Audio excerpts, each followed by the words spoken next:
Hello and welcome to another episode of The Social Connection. It's your program about social media, the trends you talked about, the videos you shared and what new changes social media companies offered its users.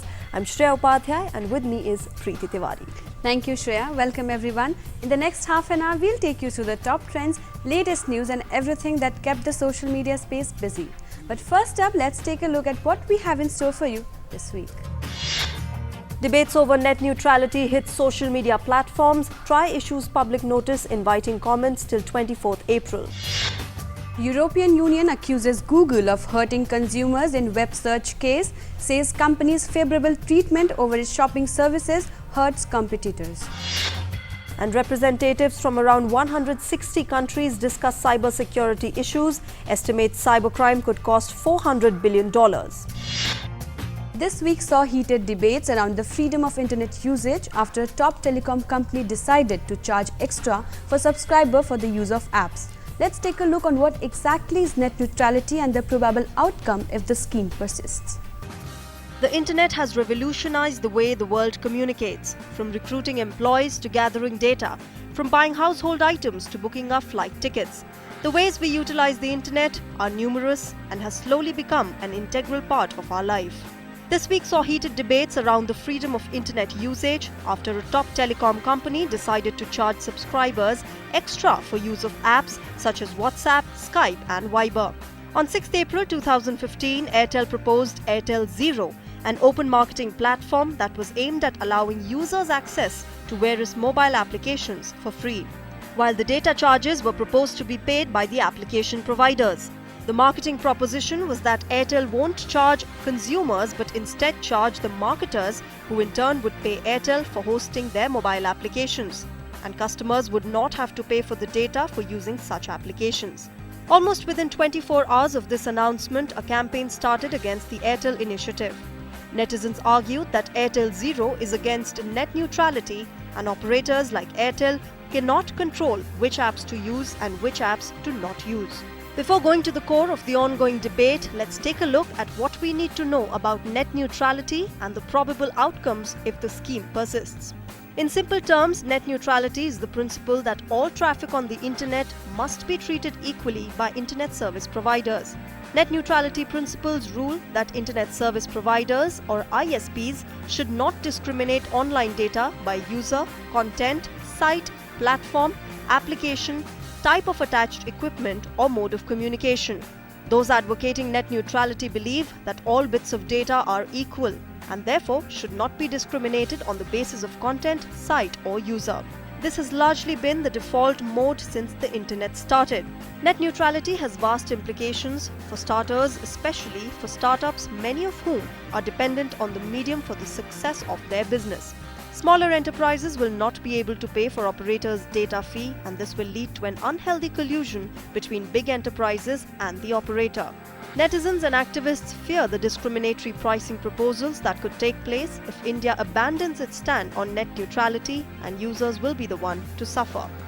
The net neutrality debate is as contested worldwide as it is in India. In the US, the Federal Communications Commission just recently voted for a strong net neutrality rule. This is to ensure internet service providers neither block, throttle traffic, nor give access priority for money. After the outbreak of debates in the United States last year, President Barack Obama announced a statement in support of the non-discriminatory access of all the sites in the internet. Ever since the internet was created, it's been organized around basic principles of openness, fairness, and freedom.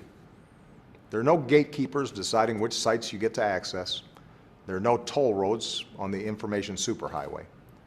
This set of principles, the idea of net neutrality, has unleashed the power of the internet and given innovators the chance to thrive.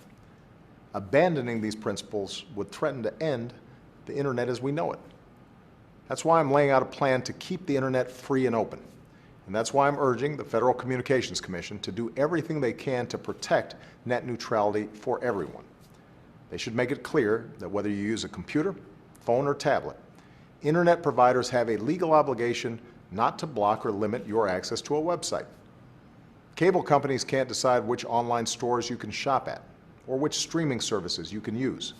And they can't let any company pay for priority over its competitors. To put these protections in place, I'm asking the FCC to reclassify Internet service under Title II of a law known as the Telecommunications Act. In plain English, I'm asking them to recognize that for most Americans, the Internet has become an essential part of everyday communication and everyday life. On 4th March, 28 member states of the European Union presented a joint proposal on the telecom single market, a legislation that will determine whether net neutrality will become a reality throughout Europe. Last year, Chile banned zero-rated schemes, those where access to social media is given free to telecom subscribers. Coming back, the ongoing debate on net neutrality is that by charging extra for voice-over internet protocol calls, Airtel or any other telecom operator breaks the net neutrality because it identifies a certain kind of data on its network and then asks consumers to pay extra for that. Netizens and activists argued that by charging a special price for a certain kind of data, the operator breaks the concept of net neutrality. There was uproar, after which Airtel stayed its decision, saying it would wait for regulator Telecom Regulatory Authority of India's consultation paper on regulatory framework for over-the-top services. TRAI put out a 118-page consultation paper asking the public for its opinion on 20 questions, most of them about how the internet can be regulated. Views were also sought on net neutrality. TRAI is undertaking a consultation on the whole issue of net neutrality. TRAI being an advisory body, their advice is certainly entitled to our respect, which I am awaiting. Way back in January itself, I have also constituted a committee headed by senior officers of the government in the telecom ministry to also give me a report on the whole gamut of net neutrality objective. I have asked them to give me a report by the second week of May after widest consultation possible, including online. Within a few days, over 6 lakh mails had been sent in support of net neutrality through the website savetheinternet.in, and the number is increasing every day. Around 2 lakh users have signed a petition on change.org, petitioning TRAI and the Department of Telecom, among others, not to allow differential pricing of services on the internet and let the consumers choose how they want to use the internet. Amid the debates, net neutrality campaigners scored their first victory on when e-commerce major Flipkart pulled out of discussions with the Bharti Group for joining Airtel Zero. We have always unequivocally supported net neutrality and will continue to do so. We did look into zero rating concept, and on one hand we felt that being able to make free internet available to consumers could be useful, but after looking deeply we realized that it can lead down to a path where net neutrality can get compromised in future, and that's something we are not supportive of at all. We think equal access to internet and equal treatment of all services on the internet are very important for healthy growth of internet and internet-based services. After Flipkart ditched Bharti Airtel's plan, the telecom company has strongly defended its under fire Airtel Zero scheme, saying it does not violate the concept of a free internet and is just an option for customers to access apps for free, with the ultimate aim being to get more people onto the web. Further, the company said that no site, whether on the toll-free platform or not under any circumstances, is blocked, throttled or provided any form of preferential access. Next up, the European Union accused search giant Google of cheating consumers and competitors by distorting web search results to favor its own shopping service. Meanwhile, Google rejected the charges. Here's more in this report. The European Union Competition Commissioner accused Google Inc. of cheating consumers and competitors by distorting web search results to favor its own shopping service. This was revealed after a 5-year investigation that could change the rules for business online. EU Competition Commissioner Margrethe Vestager said the US company, which dominates internet search engine market worldwide, had been sent a statement of objections, effectively a charge sheet, to which it has 10 weeks to respond. We want to make sure that the EU competition law is applied for consumers to have choice and for innovation to thrive. Those are the two concerns that are our guiding lights in this. This also means that our investigation and the statement of objection is based on the way that we work. It is fair, it's objective, it's based on facts. it may eventually have to stand up in court because the European Union, as well as the United States, is built on the rule of law. Her findings follow nearly 5 years of investigation and abortive efforts by her Spanish predecessor Joaquim Almunia to strike deals with Google. Our investigations so far has shown that when a consumer enters a query, shopping-related query in Google's search engine, then Google's comparison shopping service is systematically prominent on top of search results. And this display is irrespective of whether it's the most relevant answer to the query or not. Two people with knowledge of the matter said Google's rival are pushing US antitrust enforcers to investigate the use of Android. The Mountain View, California-based company said in a blog post that it strongly disagreed with the EU's statement of objections and would make the case that its products have fostered competition and benefited consumers. The Commission, whose control of antitrust matters across the wealthy 28-nation bloc, gives it a major say in the fate of global corporations, can fine firms up to 10% of their annual sales, and in Google's case, it can be up to 6.2 billion euros.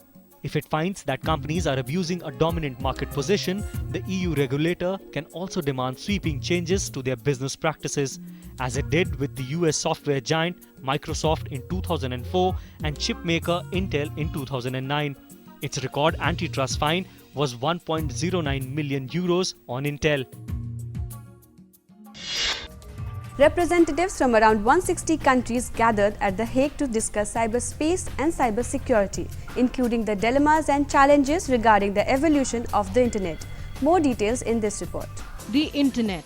It's changed the world and is shaping the future. It's a place of innovation and information, but there's a dark side as well. That's what these ministers from over 160 countries meeting at The Hague for a cyberspace conference want to address: the cost of cybercrimes. The likely annual cost of cybercrime to the global economy is more than $400 billion. So there is a lot at stake. We need to invest in security so that legitimate users will benefit.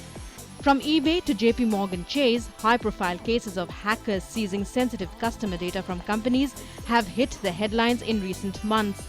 Just last week, a French television network was hacked by individuals claiming to support Islamic State. Tech leaders, meanwhile, are gearing up for the next web conference in Amsterdam next week. Hoping to uncover the next wave of online innovation, startups as well as global brands will be making an appearance. Innovation and breakthrough innovation especially still comes from startups. There are a few exceptions to the rule, but in general it's Tesla that comes up with the first best-selling electric car, not the current car manufacturers. And this is what we still see every day, that the real original thought, the real innovation still comes from startups. The global fight against terrorism is a major part of the cyberspace debate. The dilemma of that is how to protect the right to privacy. So there are better tools than demanding the key to my house to come in whenever you want because there might be a terrorist there. Of course, the police and intelligence community, they need good tools, but never at the expense of privacy of an ordinary user. Many feel governments are coming to the table too late with their concerns over cybersecurity. Attacks on financial services show the power they can wield. There's an upside for cybersecurity firms though. Shares of publicly traded security firms have outperformed the market in recent months as businesses are spending more on securing their computer networks. Global spending on IT security is predicted to increase over 8% in 2015 to $77 billion. Well, we're heading for a short commercial break. We have lots of interesting stories coming up. Stay tuned and keep watching DD News. Welcome back. You must be familiar with the trending topics of the week, but here's a quick wrap of the top trends on social media sites. This week, the world observed Heritage Day. World Heritage is the shared wealth of humankind. Protecting and preserving this valuable asset demands the collective efforts of the international community. The special day was much talked about on social media and was one of the top trends on Twitter. After 4 years of circling the planet closest to the Sun, the NASA Mercury Messenger probe is running out of fuel and is expected to crash into the surface sometime around 30th April. NASA's Messenger probe was first launched in 2004 to observe Mercury. With this, NASA Mercury Messenger trended on social media sites. Prime Minister Narendra Modi just wrapped up a 3-nation tour to France, Germany and Canada. The visit was designed to burnish India's reputation as a place to do business and promote the government's Make in India campaign. This made the Prime Minister one of the top trends on Facebook and Twitter. Ever wondered what happened to your favorite quirky couple after marriage? 4 years later, Tanu and Manu Sharma are back, but with a twist in the story. The trailer of the romantic comedy was launched this week and much liked, watched and shared on different social media sites. The release of movie trailer Batman vs Superman: Dawn of Justice before the actual date created furor on social media sites. The trailer was originally going to premiere on Monday, but a copy of the preview with Portuguese subtitles was leaked this week. The movie is set to debut in theatres on 25th March 2016. The Time magazine revealed the annual list of most influential personalities around the globe. The American news magazine list includes Apple's co-founder Tim Cook, musician Kanye West, Taylor Swift, among others. Headed by Prime Minister Narendra Modi, 4 people of Indian origin also figure in the Time magazine's list.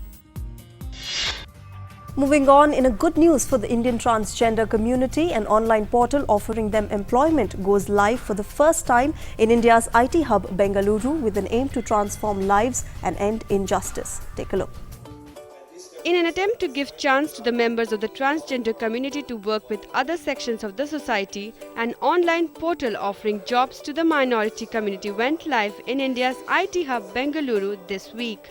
The portal 1008jobs.com is the first in India to provide such opportunities to the community which has been facing prejudice since many years. Hundreds of thousands of transgender in conservative India are ostracized, often abused and forced into prostitution because of lack of legal recognition. A landmark judgment by Supreme Court of India on April 15th last year, however, granted the shunned transgender community legal recognition as the third gender, entitling them to same rights as many other citizens.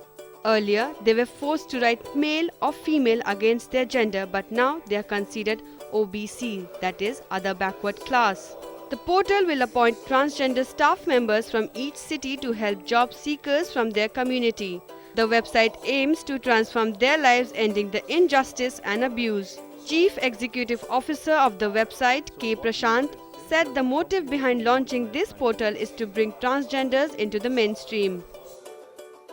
We wanted to say that there are a lot of companies also who want to hire transgenders. So we thought we will be the first company to introduce this concept along with other people, like it can be a housewife, it can be a retired, it can be a student, it can be an employed. So anybody, these guys, the transgenders are also equal to them.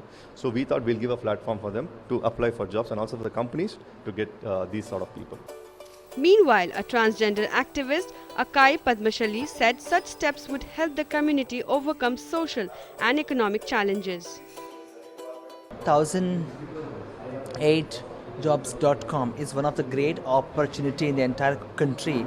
For the first time, they're speaking about sexual minorities. It's irrelevant of your caste, class, gender, sexuality, ethnicity, etc. They're just talking about human beings.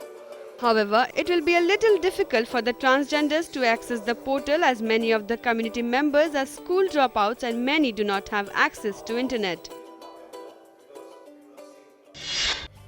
Well, we are heading for a short breather. We have more interesting stuff in the show. Stay tuned. Moving on, a coalition of advocacy groups say the YouTube Kids app mixes programming and ads. It wants regulators to investigate. Here is a report. Ads Google forbids pop-up on YouTube Kids. That's what a coalition of consumers and children's advocacy group are complaining about, and they plan to urge regulators to investigate Google's new YouTube video app. In a letter they will send the FTC this week, Consumers Union, the Center for Digital Democracy and other groups claim the app mixes video programming and ads in a way that deceives children. The app was meant to provide content that's safer and easier for younger kids to use. But companies like Mattel and McDonald's have branded channels on the app. And the critics say those channels do things that are not allowed on TV, such as having cartoon characters sell products inside their shows. And while YouTube vows not to include food and drink ads, the group says McDonald's channel run commercials for its products. And they say it's not clear when videos created by users are actually paid endorsements.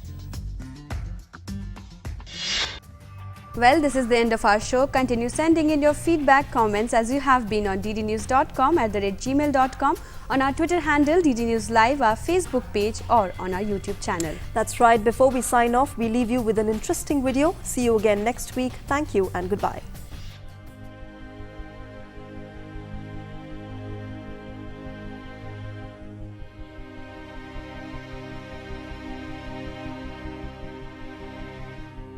As the most forward deployed citizens of the planet at this moment, we, the first expedition crew aboard Space Station Alpha, we are well started on our journey of exploration and discovery, building a foothold for men and women who will voyage with us far away from our home planet. We are opening the gateway to space for all humankind. As we orbit the planet every 90 minutes, we see a world without borders and send our wish that all nations will work toward peace and harmony. Our world has changed dramatically. Still, the ISS is visible proof that nations can work together in harmony to promote peace and global cooperation and reach goals that are simply out of this world.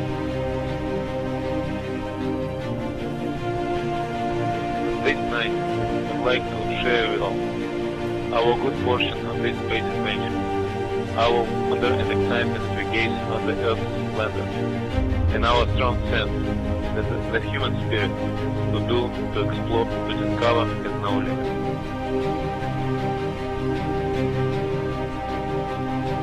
Times are hard all over the world, but this is a time when we can all think about being together and treasuring our planet, and we have a pretty nice view of it up here.